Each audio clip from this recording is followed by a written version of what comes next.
올 들어 하락을 거듭하던 인천 송도의 집값이 최근 반등 조짐을 보이고 있다고 합니다. 서울 전역과 경기 주요 지역이 규제 지역으로 묶이자 송도의 거래량이 늘고 풍선 효과에 대한 기대감도 커진 결과라고 하는데요. 송도의 한 부동산 관계자는 10월 15일 대책을 기점으로 매수 문의가 늘고 집주인들이 호가를 높이고 있다고 말했습니다. 또 거래가 늘어나니 급매물을 거두는 집주인이 조금씩 늘고 있는데 앞으로 인천으로 오는 수요는 한층 늘어날 것이라고 내다봤습니다. 다만 풍선 효과가 오래가진 않을 것으로 보는 전문가들도 있는데요. 인천의 상급지 송도는 앞으로 어떻게 될까요? 박태영 씨는 전 재산을 송도 아파트에 투자했어요. 2020년 센트럴파크 인근 아파트 30평대를 12억에 샀죠. 전세 끼고 투자했는데 초기에 전세가 쭉쭉 올라 기뻤어요. 재계약할 때 올려받을 생각을 하면서요. 그런데 2023년부터 금리 인상과 공급 과잉으로 집값이 뚝 떨어졌어요. 전세도 같이 내려갔고 매매가는 8억 중반까지 하락했어요. 그러던 어느 날 임차인이 전세 시세를 내려달라고 했고 급하게 고금리 대출을 받아 돌려줬죠. 박태영 씨는 집을 팔고 싶었지만 너무 떨어져서 팔 수도 없었습니다. 팔면 손해만 3억이 넘기 때문이었죠. 집값이 오를 거라던 부동산과 유튜브만 믿고 무리해서 투자했던 게 실수였습니다. 태영 씨는 최근 거래가 살아나고 있다는 말을 듣고 크게 기대했지만 아직은 갈 길이 먼 상황입니다. 10월 전까지 송도의 매매 지수는 계속 하락을 기록했어요. 대표 단지 전용 84타입이 12억 4천만 원에서 9억 4천만 원으로 3억이나 하락 거래됐습니다. 송도 외곽 아파트들은 고점 대비 30% 이상씩 빠진 거래가 나타나고 있죠. 하지만 최근 거래가 조금 늘어난 모습이 보이고 있는데요. 아무래도 주변 상급지들의 규제 지역 지정으로 인한 반사 효과가 아닌가 싶습니다. 이 부분은 조금 더 지켜봐야 할 것 같습니다. 상업시설과 생숙 등 비주거용 부동산은 아직 상황이 심각합니다. 미분양 매물이 넘쳐나는 가운데 기존에 분양받았던 투자자들까지 매물을 던지면서 공급이 폭증하고 있습니다. 송도 센트럴파크 중심부로 나가봤습니다. 이곳은 한때 대한민국 부동산의 핫플레이스였죠. 국제학교, 센트럴파크, 현대아울렛, 롯데 쇼핑몰까지. 그런데 지금은 분위기가 심상치 않아요. 왜 그런지 하나씩 뜯어볼게요. 먼저 송도 대장 아파트부터 얘기해볼까요? 센트럴파크 주변이 송도에서 제일 잘 나가는 단지들로 꼽히죠. 입지가 워낙 좋아요. 인천대 입구역, 센트럴파크역 근처에 생활 편의시설도 많고요. 이 주변 30평대 아파트가 2021년엔 13억까지 찍었어요. 근데 2023년엔 9억 아래로 뚝 떨어졌다가 지금은 9억 후반 10억 초반 정도에 거래되고 있어요. 매매가가 반등한 것처럼 보이지만 실상은 보합세가 계속되고 있죠. 풍선 효과로 상승하기엔 매물이 너무 많긴 합니다. 이동욱 씨는 40대 중반 회사원이에요. 제 지인인데 2021년에 송도 상권이 뜰 거라는 기대감에 센트럴파크 근처에 상가를 분양받았어요. 그때 송도가 신도시로 떠오르면서 상가 투자 붐이 일었죠. 이동욱 씨는 은행 대출 5억, 자기 돈 3억 해서 총 8억 들여 1층 상가를 샀어요. 위치가 센트럴파크 2번 출구 바로 앞이라 여기서 카페나 편의점 하면 대박 날 거야 라고 생각했대요. 초기에는 임대 문의도 좀 왔어요. 그런데 2022년부터 경제가 어려워지면서 상권이 죽었어요. 임대료를 20% 깎아도 임차인이 안 들어왔어요. 공실이 벌써 3년째예요.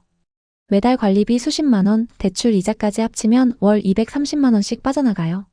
이동욱 씨는 처음엔 조금만 기다리면 될 거야 했지만 2024년엔 스트레스로 건강이 나빠졌어요. 회사에서 실수도 잦아지면서 승진도 놓쳤고요. 부인과는 매일 싸움이에요. 상가 왜 샀어? 망할 셈이야? 하면서요. 결국 이혼 얘기까지 나왔지만 겨우 화해했어요. 지금은 상가를 6억 5천에 내놨는데 이 가격에도 안 팔려요. 이자랑 다 합치면 손실이 2억으로 빚만 쌓였죠. 기가 차서 웃음만 나온다고 하더라고요. 송도의 상업용 부동산 임대료가 2023년 대비 15% 이상 하락했고 공실률은 30% 수준이에요. 이동욱 씨처럼 상가 투자로 망한 분들 주변에 많습니다. 센트럴파크 주변을 살펴보면 송도의 핵심 상권인데 초입부터 비어있는 상가가 눈에 띕니다. 2025년 기준 공실률 30%는 기본이고 3, 4년째 비어있는 곳도 많아요. 상가 주인들 관리비랑 이자만 매달 내고 있겠죠? 심각해요, 진짜. 분양가도 만만치 않았는데 수익률이 안 맞습니다. 여긴 거주하기엔 너무 좋아요. 큰 공원도 있고 새 아파트도 많고. 하지만 상권으론 썩 좋지 않습니다. 날씨 좋은 날은 사람이 많지만 겨울 되면 휑해요. 분양할 때 완판됐던 상가가 지금은 텅텅 비었어요. 5년째 비어있는 곳도 있다니까요. 5년. 웃음만 나오죠. 이제 송도 상권을 자세히 한번 살펴볼까요? 송도에는 여러 개의 상권이 있습니다. 하지만 대부분 빈 상가로 남아있죠. 분양가가 높아서 수익률이 안 맞아요. 송도 상가는 2010년대 후반 신도시의 미래로 불리면서 분양가가 엄청 높았어요. 그럼에도 완판됐죠.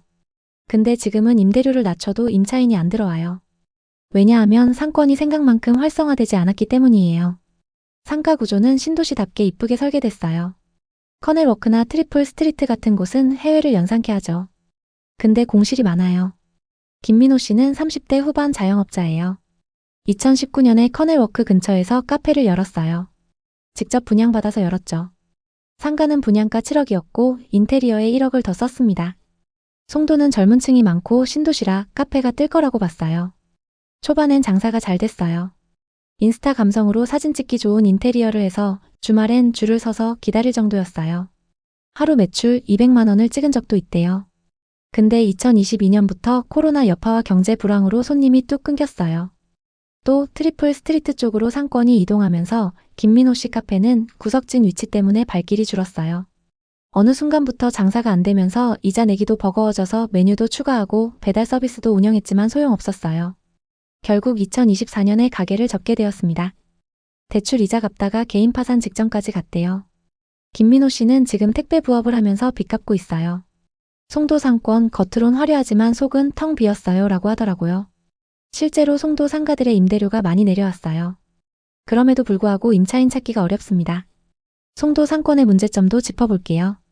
송도 상가는 기획 단계에서부터 돈을 엄청 들였어요. 유럽풍 디자인, 인공호수, 수상택시까지. 근데 워낙 수요가 부족합니다. 게다가 상가들이 외부에만 있어서 겨울철엔 춥고 비 오면 손님들이 우산을 쓰고 다녀야 해요. 쇼핑몰처럼 실내로 연결된 구조가 아니죠. 통행도 불편하고 지하 연결도 안 돼 있어요.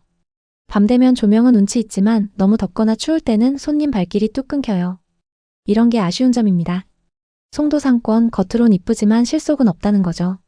이제 송도 부동산의 미래를 생각해 볼까요? 센트럴 파크 라인 쪽을 보면 업무단지도 있고 빌딩도 멋있게 서 있어요. 공원에서는 사람들이 러닝하고 자전거를 타는 모습, 피크닉을 즐기는 모습 보니까 분위기는 좋아요. 근데 반대로 부동산 시장은 찬바람이 불고 있습니다. 그나마 아파트 가격은 전세가 있어서 받쳐주고 있습니다.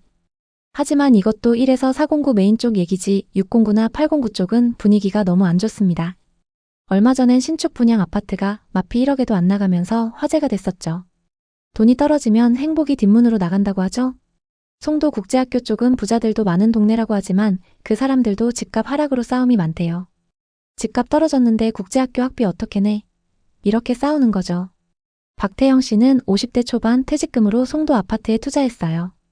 2020년 센트럴파크 인근 아파트 30평대를 12억에 샀죠. 송도는 개발 호재로 뜨면서 집값 오를 거야 라고 믿었대요.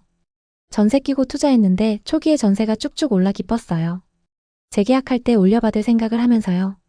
그런데 2023년부터 금리 인상과 공급 과잉으로 집값이 뚝 떨어졌어요. 전세도 같이 내려갔고 매매가는 8억 중반까지 하락했어요. 임차인이 전세 시세를 내려달라고 했고 급하게 고금리 대출을 받아 돌려줬죠. 박태영 씨는 집을 팔고 싶었지만 너무 떨어져서 팔 수도 없었습니다. 팔면 손해만 3억이 넘기 때문이었죠. 집값이 오를 거라던 부동산과 유튜브만 믿고 무리해서 투자했던 게 실수였습니다. 부인과는 집 사지 말자고 했잖아. 이제 우리 어떡해? 하면서 매일 큰 소리로 싸웠죠. 박태영 씨는 지금도 열심히 빚을 갚고 있지만 아직 갈 길이 멉니다. 스트레스로 고혈압까지 생겼죠. 부동산이 하락하면 가족들끼리 사이가 나빠지기 마련입니다. 가정의 미래가 걸릴 정도로 큰 돈이 들어가기 때문인데요. 그래서 이런 분들을 보면 더 안타깝습니다. 그럼 송도 부동산 바닥은 어디일까요? 2025년 들어 송도 아파트 시장은 더 큰 폭으로 하락했어요. 대표단지 전용 84타입이 12억 4천만 원에서 9억 4천만 원으로 3억 하락했어요. 송도 외곽 아파트들은 고점 대비 30% 이상씩 빠진 거래가 나타나고 있죠. 게다가 거래량도 저조하기 때문에 당분간 부진이 이어질 거예요. 거래량은 2025년 초 기준 2024년에 비해서 조금 늘었지만 6월 규제가 시작되면서 급격히 감소했습니다. 자세히 살펴보면 아파트가 62%, 분양권 21%, 오피스텔 17%로 매우 저조해요. 상업용 부동산은 임대료가 하락세지만 수요가 더 크게 줄어들며 침체가 더 악화되고 있습니다. 상업시설과 생숙 등 비주거용 부동산의 미분양 매물이 넘쳐나는 가운데 기존에 분양받았던 투자자들까지 매물을 던지면서 공급이 폭증하고 있습니다. 할인 분양과 분양 혜택에도 손님이 아예 없죠. 분양받은 개별 소유자들은 공실 때문에 이자 내기도 어려운 상황입니다. 그나마 아파트는 상황이 좋은 편이지만 그것도 비주거용 부동산과 비교했을 때 얘기입니다. 객관적으로 봤을 때 아파트 자체도 분위기가 좋지 않습니다.